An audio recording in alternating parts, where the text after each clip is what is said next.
योजना आहे त्या योजनेमध्ये आपल्याला खात्यावर पैसे आले. माझ्याकडे आकडेवारी आहे. जामखेडमध्ये 40,494 महिलांनी फॉर्म भरले आणि 39,766 महिलांना 181 महिलांना आपण थेट खात्यावरती पैसे दिले. 59,766 महिलांनी फॉर्म भरले आणि 55,411 महिलांना आपण त्यांच्या थेट खात्यावरती 3,000 जमा केले. असे एकूण 94,592 माझ्या लाडक्या बहिणीला त्यांच्या थेट खात्यावरती पैसे पोहोचले आहेत.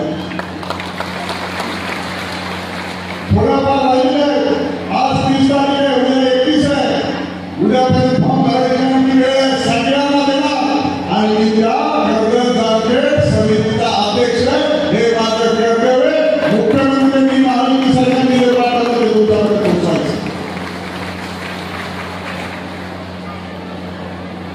लाडका भाऊ,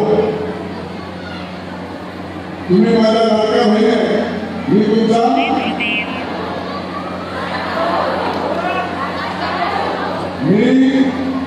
माझ्या तुम्ही लाडक्या बहिणी, तुमचा मी मुख्यमंत्र्याचा तुम्ही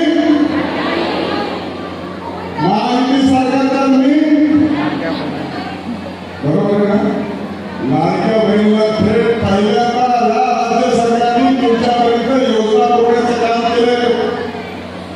आता सावत्र होता पैसे शिल्लक आहेत का? बजेट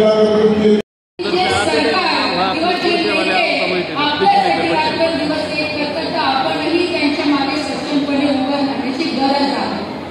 आणि जर आपण असंच काम करत राहिलं तर नक्कीच मी आपल्याला सांगते की आपल्याला खूप चांगली संधी येणाऱ्या दिवसांमध्ये आहे. आज इतका प्रचंड बदल महिलांच्या अधिकारांमध्ये झालेला आहे. आज राजकारणात बघा, सगळ्या क्षेत्रांमध्ये बघा, शेतीमध्ये बघा, आज सगळ्या ठिकाणी महिला उभ्या आहेत. आज मी रामशिंदे भाऊंनी माझं सांगितलं, मी थोडंसं माझे परिचय देते. भरून झालेले आहे आणि त्याच्यातल्या बऱ्याचशा महिलांच्या खात्यामध्ये सुद्धा पैसे येऊन गेलेले आहेत. म्हणजे जवळपास प्रत्येक घरामध्ये ही लाडकी बहीण योजना ही रक्षाबंधनच्या माध्यमातून आपल्यापर्यंत पोहोचलेली आहे. आज अनेक महिला प्रतिनिधी म्हणून मी सुद्धा आपल्याला सांगेन की पहिलं असं सरकार आहे की ज्या सरकारने महिलांचा खऱ्या अर्थाने मान सन्मान केला, आपल्याला आपले अधिकार दिले. आज इथे विरोधकांकडनं चर्चा होते, जसं इथे रामोडी त्यांच्या भाषणात पण सांगितलं, काहींनी सुद्धा सांगितलं की आज लोक टीका करतात की 1,500 रुपयामध्ये काय होणार आहे.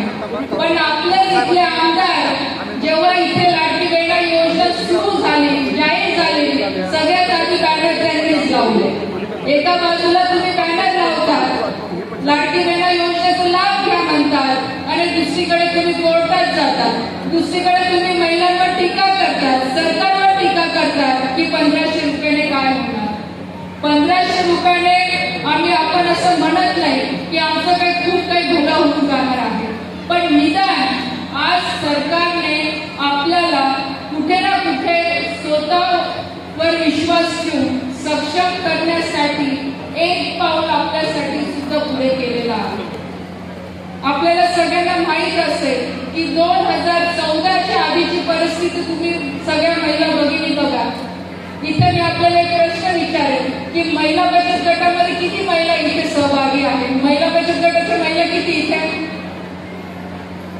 ज्या महिला बचत गटाच्या महिला किती आहेत?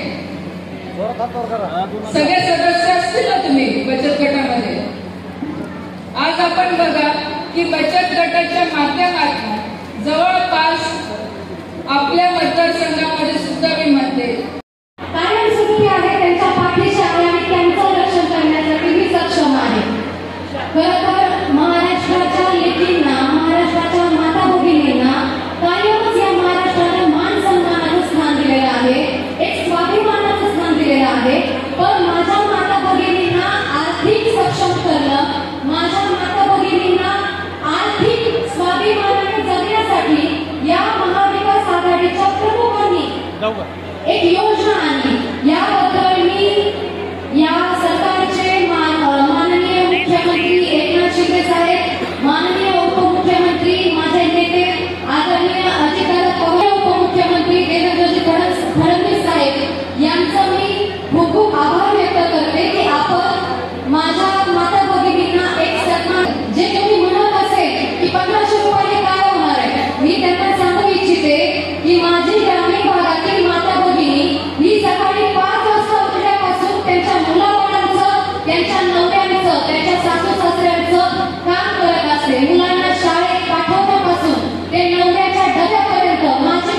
जे मोठ्या